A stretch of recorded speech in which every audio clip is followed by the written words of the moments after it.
Uno dei momenti veramente emozionanti durante il periodo di imbarco è stato quello del lancio della catapulta. Un periodo emozionante non soltanto per l'equipaggio dell'aereo, ma per tutto l'equipaggio del bastimento. Infatti, durante il periodo, il momento del lancio, tutto l'equipaggio si radunava vicino alla catapulta per vedere questo aeroplano che partiva dal bastimento. E cos'era la catapulta? La catapulta era praticamente, si trattava di una guida sulla quale guida poteva scorrere un carrello, sul quale carrello veniva messo l'aeroplano. L'aeroplano era, come ho già detto, il RO 43, l'analogo, diciamo così, idrovolante del RO 37 bis terrestre.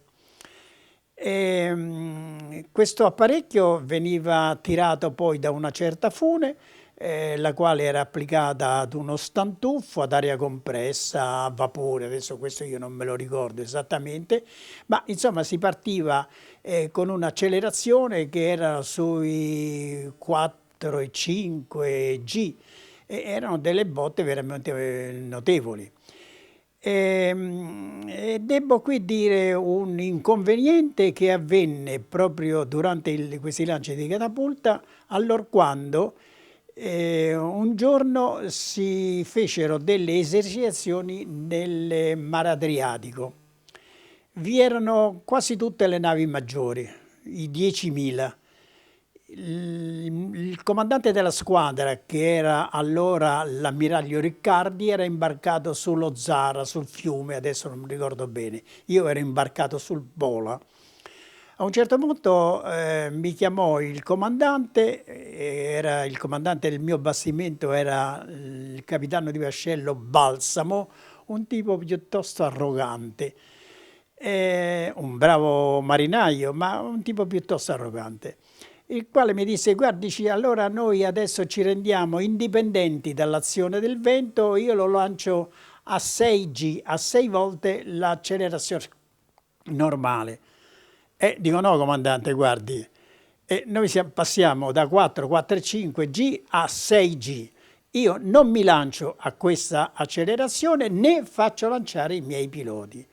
E allora lui, con un'aria un po' anche strafottente, mi disse: beh, adesso lo vediamo. Difatti radiotelegrafò all'ammiraglio comandante della squadra, il quale ammiraglio rispose, dice: fate lanciare il pilota all'accelerazione che desidera. E allora ci fu un breve colloquio con il comandante e dissi: guardi, l'ultima volta era 4,5, invece di andare a 6, 6,5 facciamo 5G, 5, 5, 5. Dice: va bene. E allora noi ci preparammo sulla catapulta. Mentre, come avveniva il lancio della catapulta praticamente, a un certo momento, su un segnale del direttore di macchina, si dava tutto motore all'aeroplano. Il pilota poi tirava fuori il braccio sinistro, lo rimetteva dentro e contava 1, 2, 3, al 3 veniva lanciato.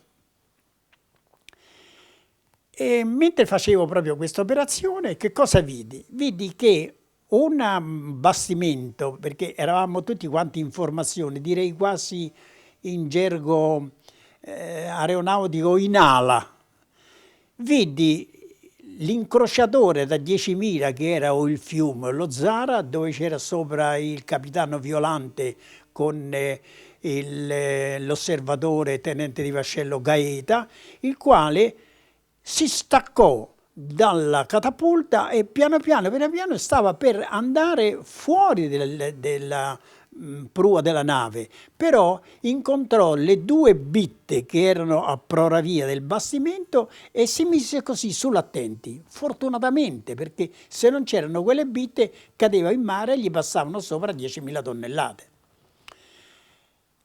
Allora, tornato a bordo, vidi il comandante: comandante, ha visto che è successo sul bastimento Zara? E dice sì, sì, ho visto, ma non fece alcuna, e tutto finì.